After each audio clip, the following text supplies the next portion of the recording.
Hey, what's up everybody, and welcome back to another episode of News Dose, where I keep you up to date with everything happening in the gaming world. And as we head into next generation, one thing that we're all curious about by this point is what games will be announced.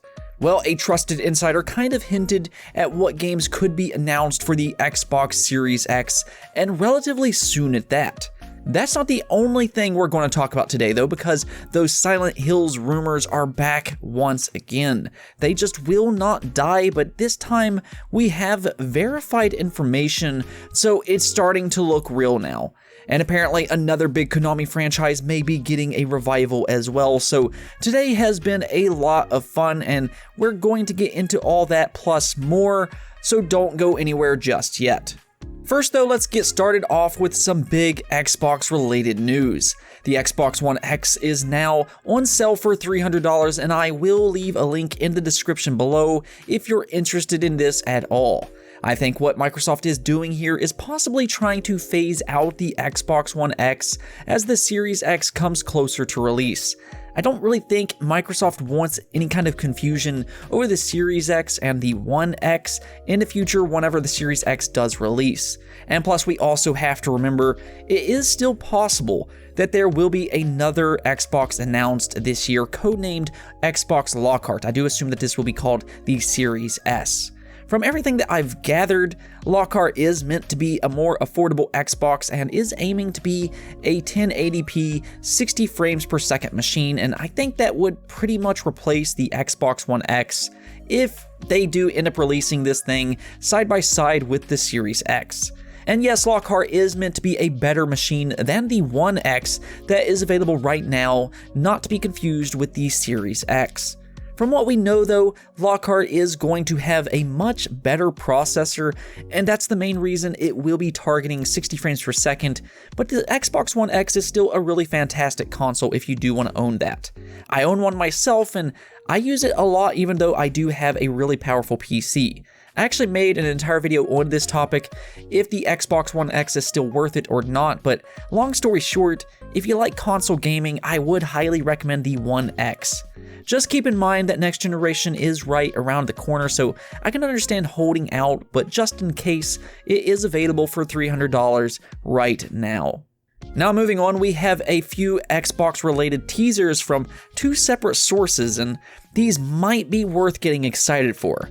The first is coming from IGN Unlocked podcast, where Miranda Sanchez started to tease a very exciting piece going up on Monday that is very relevant to the Xbox audience.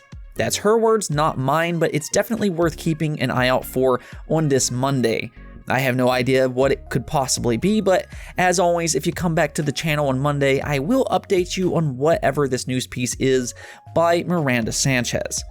Now this next teaser though is the one that I find really exciting because Insider Shinobi, which is one of the most respected insiders in the entire industry, is teasing some very exciting games to be announced for Xbox this year. He even goes so far as to say you won't have to wait much longer for these announcements, though I am kind of expecting it to be around June with the Xbox E3 replacement.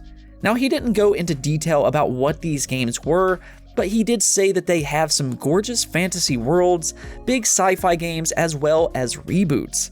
Now, that last one is the one that I want to talk about, and this isn't the first time that we've heard this either.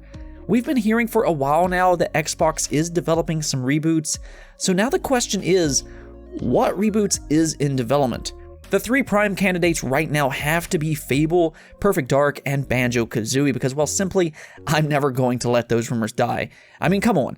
If Spyro and Crash Bandicoot can come back with success in the year of 2020, then so can Banjo-Kazooie. Come on, Microsoft, let's just make this happen. But either way, I do fully expect Fable to come back by this point, most likely being developed by Playground Games. This has been rumored for well over a year by this point. It has to be the worst kept secret in the industry if this ends up being true. And also Perfect Dark is being rumored by The Initiative. You know, a game that I've been thinking about for a while now, though, that I would like to see return is Conker. I really like Conker a lot, and Microsoft did acquire Double Fine, and I think Double Fine could possibly make a really good Conker game if Rare does not want to do it themselves. Just a thought to throw out there. I would like to hear your thoughts on this subject though. It's all speculation right now and it's just more confirmation on some Xbox reboots, but what would you like to see Xbox reboot?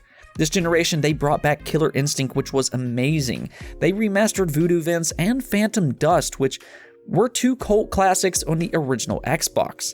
They're even bringing back Battletoads, but what in specific would you like to see them do? Let me know in the comments below. Now, one last thing to note here is Shinobi did respond to somebody that was complaining about too many cartoony type games being announced for Xbox, and Shinobi simply responded, "You won't be disappointed." Honestly though, this has to be one of the dumbest complaints I've seen though, and it's super obvious that we will be getting a huge variety of games from Xbox coming soon. I mean, Hellblade has already been announced, which looks super dark, but you know, people need to push their goalposts or whatever. It's just annoying, honestly. You know, just be patient. Xbox is going to announce a lot of different games. I expect that we're going to see some reboots, you know, that we just talked about that. You're going to see some super mature games. You're going to see some more lighthearted games. You're going to get a mix of everything, so just kind of be patient on that. It's just, again, I think it's a goalpost by this point. But however, speaking of reboots, Konami is looking to reboot two different franchises apparently. We will start off with Silent Hills because following this supposed reboot has been a bit of a roller coaster ride.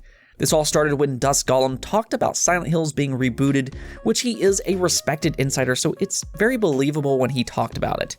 Then, however, we did get some reports later on that Sony was involved and was even trying to acquire Silent Hills and several other Konami IP, which Konami later shut down those rumors, which kind of ended the Silent Hills speculation. See, that's the problem with leaks like this though. If one thing is fake, all of it could end up being fake later down the line, and plus you always do need to take things like this with a grain of salt. But however, once again, insiders are claiming that Silent Hills is in development, and yes, Sony Japan is involved. It apparently will be announced in the coming months, and the original creators are behind this project. This has all been confirmed and verified on Resetera, and I know they have had a bit of a bad track record here recently, especially when it comes to PlayStation 5 leaks, so do take this with a grain of salt, but if true, we will be hearing all about Silent Hills in the coming months. The thing is though, for me, Dusk Golem has been pretty adamant that this has been in development, which I do trust him, so there is that. At the very least, I do hope it's true just for you Silent Hills fans out there. You know, I want to see this game come back so you guys can have something to look forward to. Now, as I said before though, there is one more Konami game that may be revived as well, and this one was a big surprise, and a lot of people probably don't even know what this franchise is, but Bloody Roar did get a new trademark. If you don't know what Bloody Roar is, it's a 3D fighting game that is kind of similar to games like Tekken. The last one was actually released for the PlayStation 2 way back in 2003, so it has been a long time since we've seen this franchise, hence why a lot of people probably don't even know what it is. For me though, I am a big fan of fighting games, and most of you probably didn't know that, but it is one of my favorite genres, though I'm more of a 2D fighting fan personally. I'm not big into 3D fighting games. But I still would like to see this return for several reasons. One, I'm hoping this is treated with respect and turns out to be a big game. I don't want some pachinko type game just trying to be a cash grab, and that is something that Konami has been known for here recently. I want to see Konami return in a big way. I also love seeing big and successful games for the fighting game community, even if I don't necessarily like the game myself. For me, I just want a new Killer Instinct personally, or I would be happy with a new Darkstalkers game by Capcom. They are working on several dormant franchises. That would be the one that I want to see Capcom return to. Killer Instinct though is easily my favorite fighting game franchise ever though, so please Microsoft, if you're going to do anything, bring back Killer Instinct. This generation's Killer Instinct was amazing. Do it once again. We also have another surprise in the news because apparently Disco Elysium has been a major hit over in China, and that's something I certainly would not have expected. Games in China are heavily regulated, but Steam can act as a bit of a loophole for Chinese players to play games uncensored, and with a recent update, Disco Elysium did add a Chinese localization. Well, apparently Chinese players are loving this game, which has caused a pretty staggering spike for Disco Elysium over on Steam. Apparently 25% of the most recent reviews on Steam are by Chinese players, and the most concurrent players for Disco Elysium ever happened 2 days after the launch of the Chinese localization. According to Steam Spy as well, they're estimating 70% of new players are all Chinese, and this is both surprising as well as incredibly exciting. This just goes to show you why China is so important for the game industry right now. Over the last generation, and this isn't talked about much, but the big three, Xbox, Nintendo, and Sony, have been trying to penetrate the Chinese market because there is a lot of untapped potential there. And I think Disco Elysium kind of shows you why. If these games were available over in China with a localization, fans are going to play, but either way, I am really happy to see Disco Elysium, out of all games, have this success because it is an incredible RPG, and as I noted earlier this week, it was officially announced for the Switch, and of course last year the developers noted it would also be coming to Xbox and PlayStation sometime in 2020. So console players, you will be able to play this amazing RPG sometime soon as well.